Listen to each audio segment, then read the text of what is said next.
The Kraft Music Hall with Bing Crosby, Tootie Irwin, John Scott Trotter and his orchestra, the Music Majors Phil, the Charioteers, Yuki, and Bing's special guest, Metro-Goldwyn-Mayer's new star of the musical Technicolor picture DeBarry Was a Lady, Ragland. And here's Bing Crosby.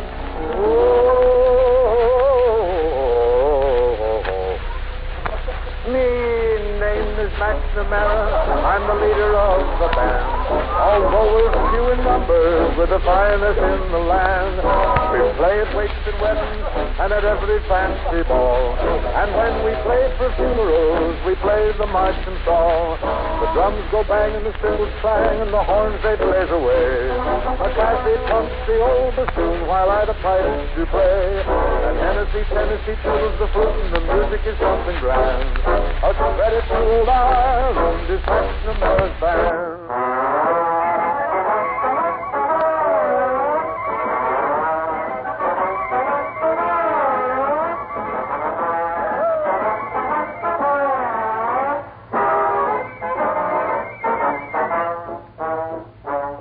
Oh, the guys got started ready to keep driving, started they wanted to jump. They couldn't keep a life like they jive and now they're breaking it up at the Jim Jam joints and the annual harvest ball. In Downbeat and the radio pool, they were voted the best of all.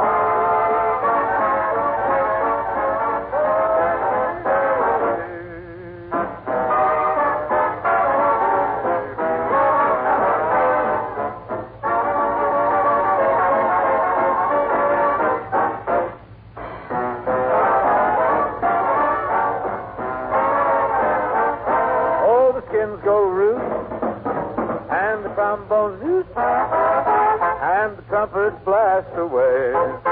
McCarthy jumps while the doghouse bumps and the clarinet swings and sways. Tennessee toodles the flute and the music is something grand. A credit to old Ireland, MacNamara's. It's the best band in the world.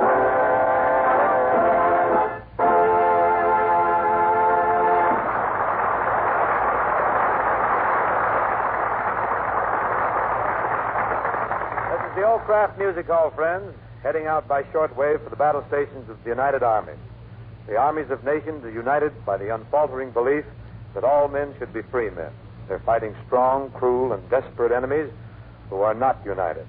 Each is fighting his own battle. At this very moment, one of the enemy is virtually an ally. The men who will eventually win are men united by one cause and one belief. That's why we stick together. That's why we've got to stick together. But getting back to the old Kraft Music Hall, we find... Hey, I'm back. Not back far enough. Who are you? You asked me that 14 times already. I'm Yuki. That's no excuse. Look, do I make fun of your name? Do I keep interrupting you? You know, you're pretty ungrateful. I am? In what way? Didn't you just say we have to stick together? Well, I was talking about the United Nations, not you and me. Oh. Well, I like to get down to personalities. Well, when you get down to one you like, hang on to it all. Grab it. Look, all I want to know is who picks your songs? I do. Well, that could be the reason. For what? For what? What's the matter? Well, they're wrong. You've been singing too many of those color songs. Too many color songs? Sure, like when the blue of the night meets the gold of the day. Yeah. White Christmas. Deep purple. Yeah. Black magic. Yeah. Why don't you get off color? That works won't allow us to get off color. We can't do it. The censors hit us right on Look, top if you of it. ask me, I got just a song for you. Who wrote it? I did. That figured. Oh, give him a chance, Bing. Everybody's got to get a start. Thanks, Trudy. I'll remember you when I get my start. I'll count up to 1, 2, 3, 4, 5, 6, 7, 8 beefsteak. That'll give you enough to start to get anywhere. Now, look, wait a minute. You know, I worked on this song day and night. What's it called? Night and day. Sounds familiar. Look, it goes like this. Let me hear. Night and day, you are the one. Only you beneath the moon and under the sun. Cole Porter wrote that. You sure? Positive. Clever guy, isn't he? He's a good writer. Don't be discouraged, Yuki. After all, Cole Porter's one of our finest songwriters, and you're just a novice. You think so, too? You know, lots of people say I sing like him. Like Cole Porter? No, Donald Novice.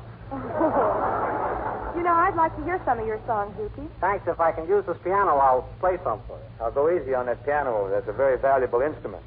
Nope. There's a little dew on it, too. Sounds as if there was a little beer on it, too. Go ahead, play, Yuki. Play as you've never played before. I will. You mean good, huh? Yes, yes. All right. Well, here's the first big hit I ever wrote.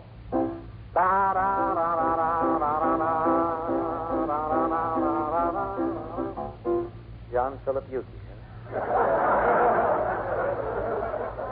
I bet that'll start 'em marching. Towards you. Yeah. And then I wrote, After the ball is over. Now, just a minute, Yuki. The man who wrote that song is dead. I know, and his last words were, Yuki, finish it. You know, I think you just did, too. For your information, Yuki, After the Ball is Over was written by Charles K. Harris, without any aid whatsoever from you. Oh, who's going to believe you?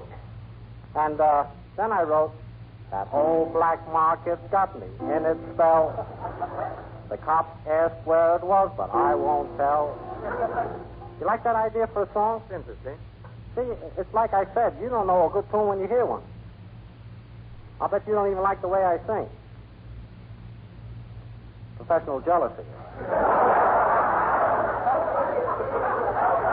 You know, please think of me. You know that song? One of the best songs I ever wrote. Well, don't stop me now if you heard it before. Well, go right ahead.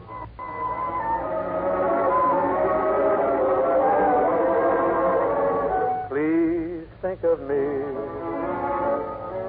whenever you're lonely. Whenever you're lonely, please think of me while I'm away. I'll dream of you only. I'll dream of you only while I'm away. No other one can make me happy,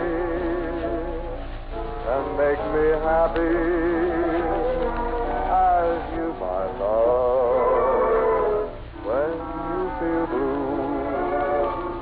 For someone to love you, for someone to love you, please think of me.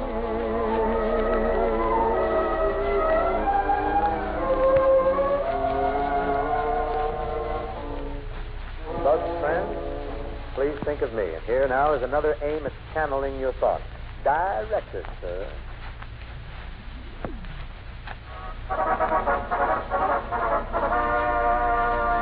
Time marches back. 1927, transatlantic radio telephony is inaugurated, and the first vehicular submarine tunnel under the Hudson River joins Jersey with New York. 1927, Babe Ruth signs a 3-year contract to play with the New York Yankees, and Clara Bow is the top babe in the Poker-Toot League. 1927, and in their quiet living rooms, men with their eyes on far horizons are murmuring, Say, Trudy, how's for going up to Roseland tonight, now that I learned to dance the black bottom? Harry Lillis, where would you learn to dance the black bottom? We haven't even been out of this house in weeks, except to go to a movie. Oh, I took a course. Had it mailed to the office. Mail? Correspondence course. Well, are you any good at it? Well, I don't know. So far, I've only danced with the postman. Well, I'm glad. Ever since you saw Ann Pennington dance, well, you've wanted to do the black bottom. Oh, that's not the reason I took the course. No? No, your sister insulted me. She asked me if I knew how to dance. Well, what's insulting about that? We was dancing at the time. Oh. Say, I've been taking a special course, too, Harry, at the high school. Yes? Interesting. I'm studying anthropology. That's the history of different races, you know. That reminds me. You know, I told you that George Suter would cop the 500-mile Indianapolis auto race. Say, Harry, where do they race to Indianapolis from? I mean, from where do they race to Indianapolis? Nowhere. The whole thing's right in Indianapolis. Yeah? For 500 miles, they just go round and around. Well, what does the winner get? Dizzy. Oh. Lucky me. All I have to do is talk to you. Yeah. Speaking of races, looks like Columbia's going to cop the Poughkeepsie Regatta this year. Well, what is the Poughkeepsie Regatta? Oh, big intercollegiate rowing race. Just college boys in it? That's all. Nothing but scullers. Oh, Harry, that's unnecessary. All I asked about was the Poughkeepsie Regatta. That's what I'm telling you. Say, you know those rowing races are very interesting phenomena? In what way? Well, how often do you get to see 8 hard-boiled eggs in one shell? Well, the only race I really want to see is the Kentucky Derby. Horse named Whiskery won the Derby this year. Say, Harry, after he wins it, What does the horse do with the derby? Oh, he keeps his clippings in it.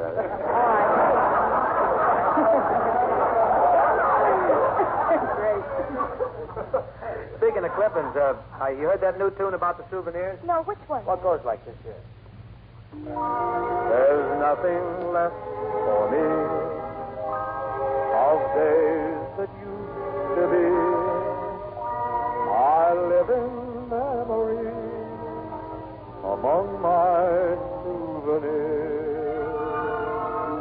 Some letters tied with blue, a photograph or two.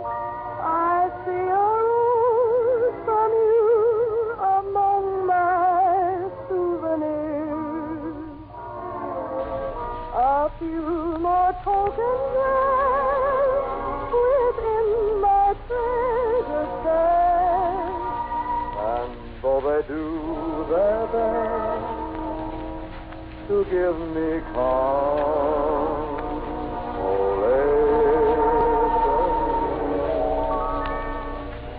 I count them all, and as the teardrops fall, I find a broken heart among my souvenirs.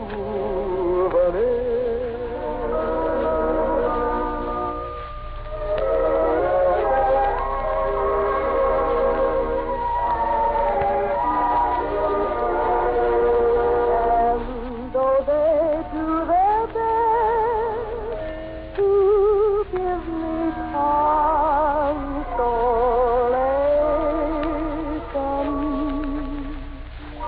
I count them all apart, and as the teardrops fall, I find a broken heart among my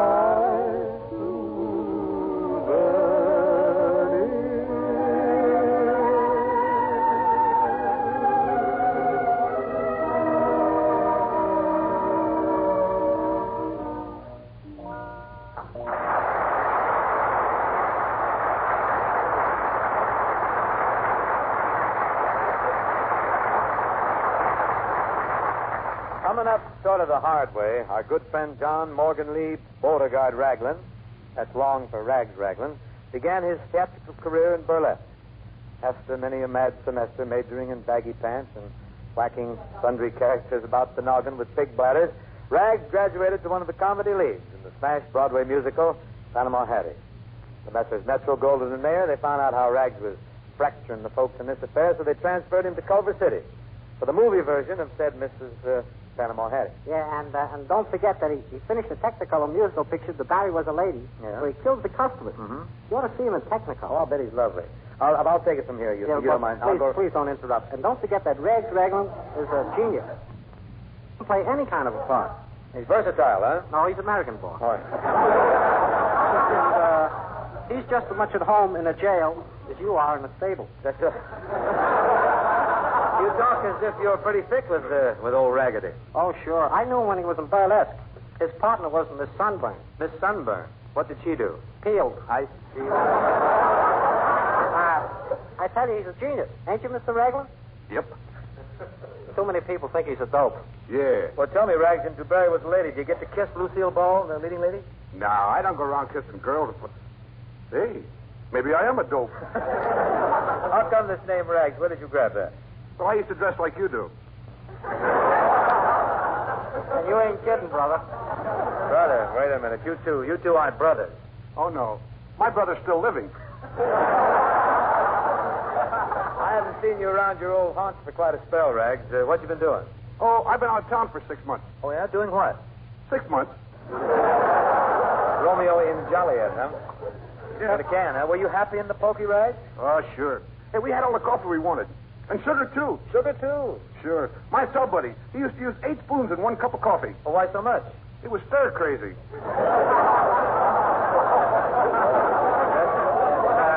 Rags, tell him about your cell buddy. Go ahead, tell him. Your cell buddy? Oh, you mean Bottleneck Hogan? Yeah, that's the guy. Truly a great criminal. Oh, great boy, huh? Yeah, but he got in a jam in the jug. What happened to old Bottleneck? Well, the guard put a bench in the cell, and Bottleneck wanted a Morris chair. The guard said all he could have was a bench, and Bottleneck still wanted a Morris chair. Mm-hmm. So he got mad and killed the guard. How'd he make out? He got the chair.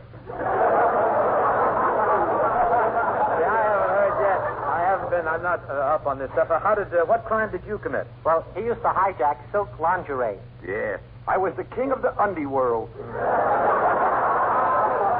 I bet many's the time you gave the cops the slip, huh? Pretty good, huh? Pretty good for a guy who started life as a moron. Yeah, that was before he was organized. Yeah. Would you believe that until he was 25, he couldn't even sign his name on a check? Yeah, now I can sign anybody's. He's so smart, he even fooled the judge. Fooled the judge? How? I made out like I was insane. I told the judge I was a fish. Well, did he believe you were a fish? Sure. He set me up the river and put me in a can. Say, Mr. Ragland, didn't you have a mouthpiece at the trial? Sure, I had a great lawyer. Hey, he made a swell speech to the jury. He said, "Gentlemen of the jury, look at that man's face. Look at that man's face." He said, "If he's guilty, I am too." What happened? He got 2 years more than I did.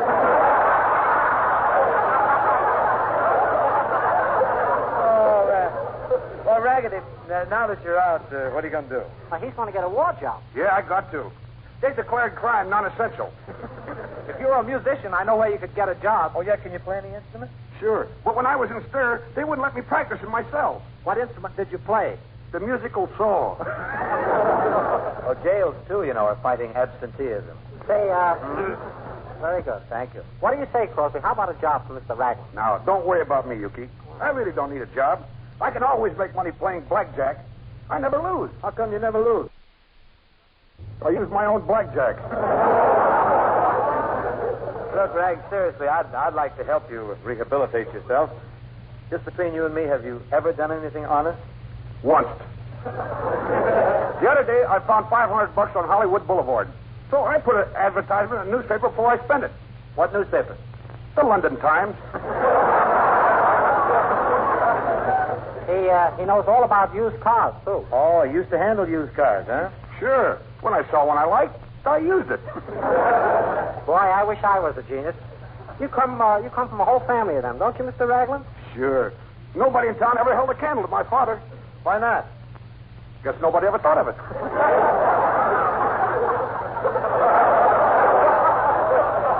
Come on, Crosby. How about, break down and give Mr. R a helping hand. Sounds like a good boy. He's got a great idea. All he needs is a little capital. And some money. What's the grip? He wants to start a steakeasy. A steakeasy? Yeah. Hot cold cuts. He's holding 1,000 pounds of Argentine beef. Right off the boat. Yeah, I suppose I can still smell the salt water. Well, you can smell something. It's been cut.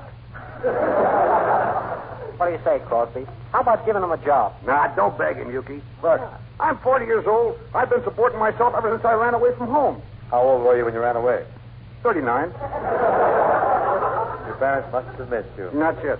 Hey, maybe I could get a job like a mail carrier. Mail carrier? Oh, no, Rag. You couldn't handle that. You have to pass a very tough civil service examination to be a mail carrier.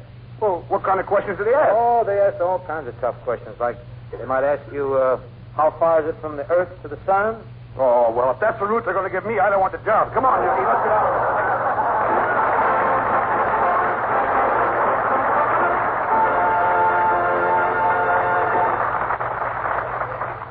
So much for Rags Ragland and his interesting way of life. It gives me great pleasure at this time, as an active member of the Society for the Preservation of Barbershop Quartet Singing in America, to call your attention to the Charioteers and Melancholy Baby.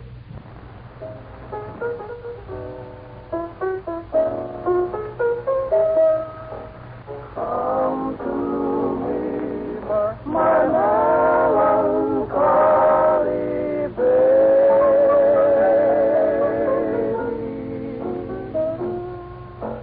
Cut up and don't be blue.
We must make a point to do that a little more often. And speaking of points, here's a man. Speaking of the point.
Get it for now in the Old Craft Music Hall, friends, but next Thursday we're going to be at it again. Hope you'll be with us. Also with us next Thursday will be Rear Admiral Ralston S. Holmes of the United States Navy and our good friend Frank McHugh. That's next Thursday. Meantime, here's something that Elmer Davis's group and the OPA thought you'd like to hear. Everyone appreciates the good grace, intelligence, and understanding with which the mothers, wives, and homemakers of the United States switched from the free and easy buy-what-you-want method of shopping to the rigid rules of rationing. Your grocers and butchers appreciate your cooperation, too, ladies.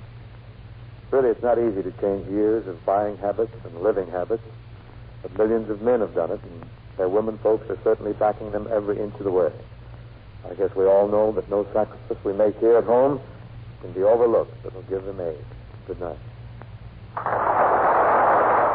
Craft Music Hall comes to you from Hollywood Radio City.